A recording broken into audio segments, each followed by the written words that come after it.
All right, Aaron, Joe, after another bonkers weekend with the NFL draft, Aaron, what was your biggest takeaway? I mean, just how difficult it is to bet the draft. I mean, we could use just the Atlanta Falcons as an example at the number 8 spot. We had talked about that on Friday. I'd actually asked you, because you were at the casino, did anybody see this coming? Is anybody bouncing up and down? You had mentioned that Schefter had put something out at some point. So it's really about which reports can you actually lean into and not lean into. I mean, at the end of the day, we don't know what's going on in these GMs' heads, so it's just difficult to bet. Adam Schefter wrote it in his Nuggets column like a week before the draft. Just something he was hearing. There was some buzz around the idea of Atlanta taking Michael Penix at 8.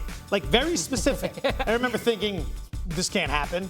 I mean, it was 20-1. Schefter doesn't know what he's doing. No, it's not an indication of Schefter. It's just the odds, too. It was 20-1. Oh, we were like, 100%. oh, this isn't going to happen. I treat Kirk the Cousins was guy's just word like signed. gospel. Exactly. And then he says that. He puts a long shot nugget in your lap, and I'm like, no, this can't possibly be right. And then it happens, and I'm like, why would I have discounted that? Yeah. But I lean so heavily on literally everything else he says. Yeah. It just doesn't make sense. World of sports betting. All right, when it comes, Joe, to certain teams and their plans, what did you learn by what they did in the draft? 3 things. So the Chargers have a new organization, right, led by Jim Harbaugh. So did anyone notice what the Chargers did? A lot of people linked them to an offensive lineman heading into their first-round pick at number 5. Everyone thought it was Joe Alt, the left tackle out of Notre Dame. And then the night before, Daniel Jeremiah mocks J.C. Latham, the offensive tackle from Alabama, to the Chargers. So now everyone reacts, everyone changes their mock, the odds change, and then guess what? Joe Alt. Yep. I wouldn't be surprised if the Chargers sent out that smoke screen late the night before in an effort to get everyone off their scent because they really wanted this guy on their team. So keep that in mind. Number 2, look at the New York Giants. They're full of crap. They spent 2 months trying to tell everyone, every report out of New York is that they're trying to trade up for a quarterback. Now, maybe they really did like Drake May and the price was too high. But they visited and talked to J.J. McCarthy plenty. And when he was there on the board at 6, they passed for a wide receiver. Yeah. So don't trust the New York Giants with any direction they're going. And then finally, the Raiders, new organization there. Who knows how long they last. Best player on the board seems to be their approach because that one made no sense. That's exactly what I was going to say. I think Antonio Pierce and that group got stuck in a spot where they wanted a quarterback, probably Penix. Very much Penix. None are available, so what'd they do? The thing you should do when the board falls this way and everyone takes what you want. Just go to the best player available. They drafted Michael Mayer last year in the 2nd round, but Brock Bowers was a unequivocal top 10 pick. They went ahead and figure out the rest. Add good football players and figure out the rest. I think that's promising for Raider fans that they did that. I know they didn't get the quarterback, but yeah, just have 50 tight ends. 50 tight ends. That's the new trend in the NFL.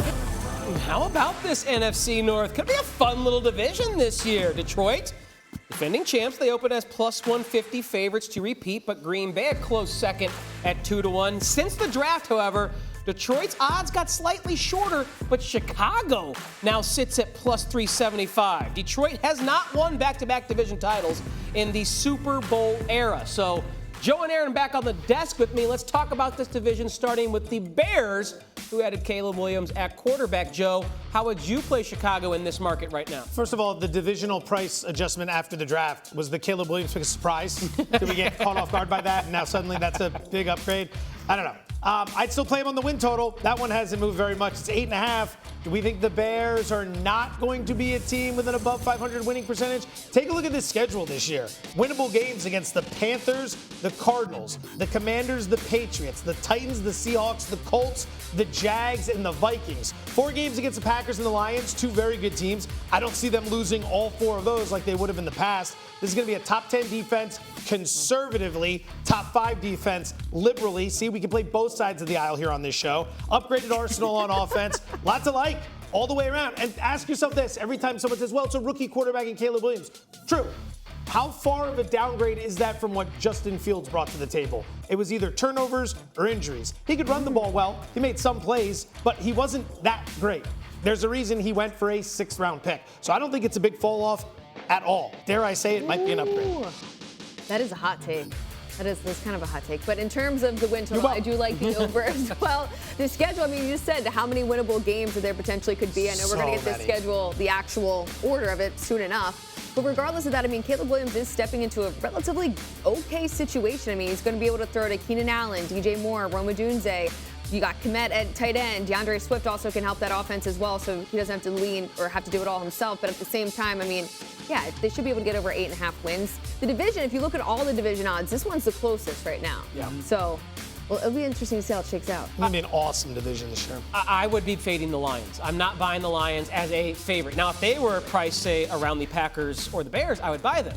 But I don't trust a Lions team as great as their coach with Jared Goff as their quarterback to play from ahead. I think they're a franchise that needs to kind of be the hunter, not the hunted. If they had Josh Allen or Patrick Mahomes, I would expect them to live up to the new expectations. But Jared Goff is not someone who lifts the franchise. He needs to be helped. And they do have a great supporting cast. But now, all the competition within that division is way better. Jordan Love looks like he might be as good as Patrick Mahomes or Josh Allen if he continues what he showed. Easy. He's got to continue what he showed, but we have a few pretty good hot takes today. And I agree with you that the Bears are going to win more than 8.5 games, so that immediately puts them right in contention with them. To your point on the Lions, you have to remember, very good last season. Schedule very, very weak. Yep. This is a much tougher schedule this year for Detroit. Like you said, hunted, not hunter. So there's going to be a few spots that go against them this year. Their resilience is going to be key, but they have been relatively resilient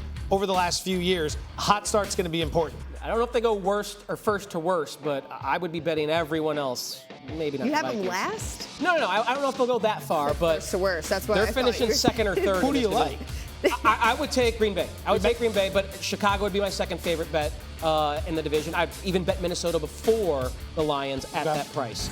Speaking of the draft, ESPN BET has posted rookie props for the newly drafted players into the league. Caleb Williams has the highest passing prop for those rookies. Jaden Daniels, his number at 3225.5. Is that how we read it before, Aaron? Which is behind Williams. 3,450.5, 3450.5. ESPN BET has Daniels' pass prop for touchdowns at 18.5. Bo Nix passing yards and pass TDs, the lowest of the group, as he was the last QB off the board in the first round. All right, for more on these recently released rookie props, we welcome in our good friend Liz Loza. Round of applause. Good to see you, from Liz. the squad here.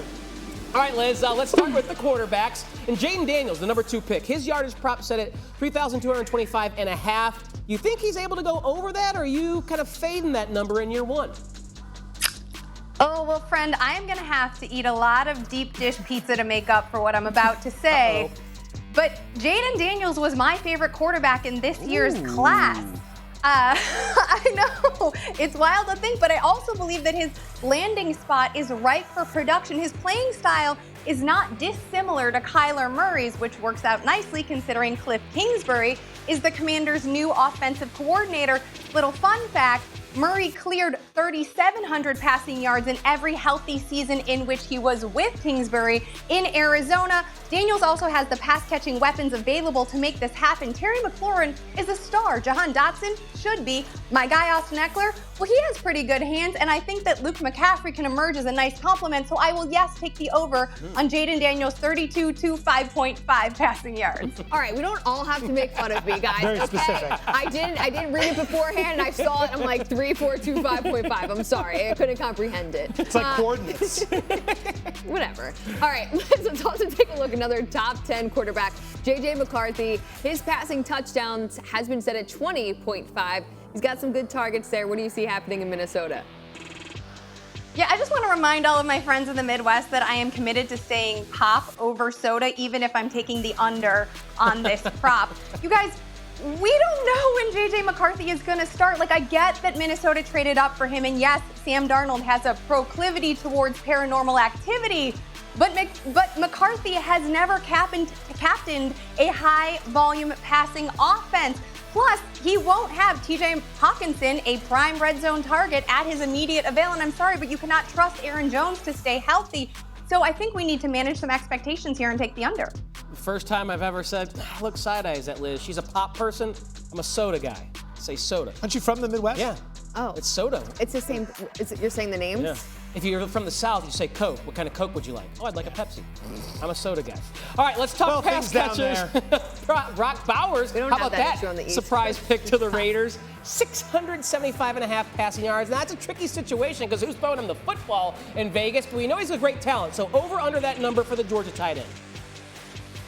Well, first, let's pour one out for Michael Mayer and all of his dynasty investors because, yeah, I think Brock Bowers is going to flirt with 700 receiving yards in his rookie season. And you make a good point about the quarterbacks in Vegas being a little bit sus, but who better for a struggling quarterback to rely on than a potential generational talent with a do-it-all skill set? And please do not come at me with the rookie tight ends don't produce in their first year trope. It is tired. Sam Laporta basically murdered it while sharing the field with the sun god. I'm bullish on this one. I think the line, in fact, will creep up, so I'll take the over on 675.5 while I can.